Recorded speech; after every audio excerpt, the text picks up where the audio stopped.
तो स्टूडेंट्स, हम ये चैप्टर की स्टोरी आप पढ़ चुके हो, अ लेटर टू गॉड, जिसके अंदर क्या था, लैंचो एक फार्मर था, उसकी फील्ड्स ख़राब हो गई थी, तो उसका बहुत ज़्यादा फेथ था गॉड के अंदर। उसने गॉड को लेटर लिख दिया पैसे डिमांड करते हुए, लेकिन पोस्ट मास्टर ने वो लेटर खोला और मनी इकट्ठी करके लैंचो को भिजवा दी, ताकि उसका फेथ गॉड के अंदर क्या है, शेक ना हो। लेकिन वो सिर्फ 70 पीसेस ही अरेंज कर पाया, इसलिए बाद में जब उसने वो लेटर खोला तो उसने 100 की डिमांड की थी, उसे 70 पीसेस ही मिली, तो वो एंग्री हो गया और उसने एक और लेटर गॉड को लिखा कि बाकी के 30 पीसेस भिजवा दो, क्योंकि उसे लगा कि जो पोस्ट एम्प्लॉयज़ हैं, पोस्ट ऑफिस के एम्प्लॉयज़, वो क्या हैं, बंच ऑफ ग्रुप्स हैं, वो कायर हैं। उससे ऐसा लगा कि वो मनी पोस्ट ऑफिस वालों ने ले ली। अब हम पैसेज के बारे में देखेंगे। आपके पेपर में चैप्टर के बीच में से पैसेज आते हैं, जैसे ये एक एग्जांपल के तौर पे हम रीड करते हैं। The house the only one in the entire valley sat on the crest of the low hill. From the height one could see the river and field of ripe corn dotted with flowers that always promised a good harvest. The only thing the earth needed was a downpour, or at least a shower.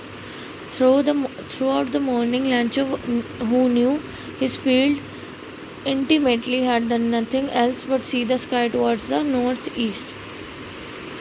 तो पहला question क्या है इस passage का। सबसे पहले आप passage read करोगे, उसकी थोड़ी अंडरस्टैंडिंग लोगे, उसके बाद name the lesson and it's writer.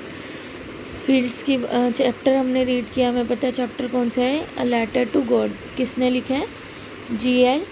फ्यूंटेस ने। दूसरा क्वेश्चन है, तो इजी क्वेश्चन है, आप सब चैप्टर के राइटर्स भी लर्न कर लेना, ताकि अगर पेपर में आए तो आपको आता हो। अगला क्या है, where was Lencho house situated. तो पहली लाइन में ही लिखा हुआ है, the house the only in the entire valley situated on the crest of the low hill. तो इसका आंसर क्या है, house was situated on the crest of low hill. Passage के अंदर ही आपको इजीली मिल जाए। But promised a good harvest, तो इसमें एक फ्लावर्स वाली लाइन थी, ये रही, field of ripe corn dotted with flowers promised a good harvest, कि उसकी फील्ड के अंदर फ्लावर्स उग गए थे और कॉर्न की उसकी फील्ड थी। उससे क्या पता चल रहा था कि उसकी खेती है इस बार अच्छी होने वाली है। अब अगला क्या है, what had Lencho done throughout the morning. Lencho ने क्या किया,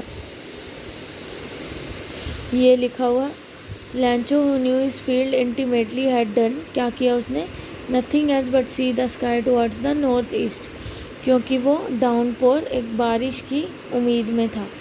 तो इसका आंसर क्या है, ये लास्ट वाली लाइन। अगला है, which word in the passage means closely. Closely मतलब पास, कौन सा वर्ड आपको लग रहा है, आप शुरू से स्टार्ट हो।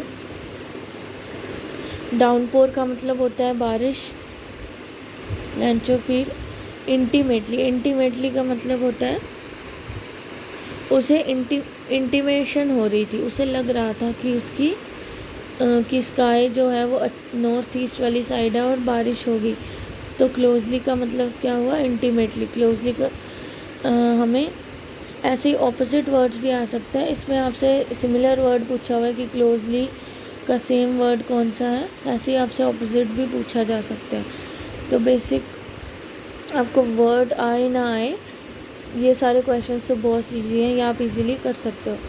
तो अगर आपके पास इंटरनेट से आप निकाल के इसके पैसेजेस वगैरह और प्रैक्टिस कर लेना, और कोई भी डाउट हो तो मुझसे ले लेना।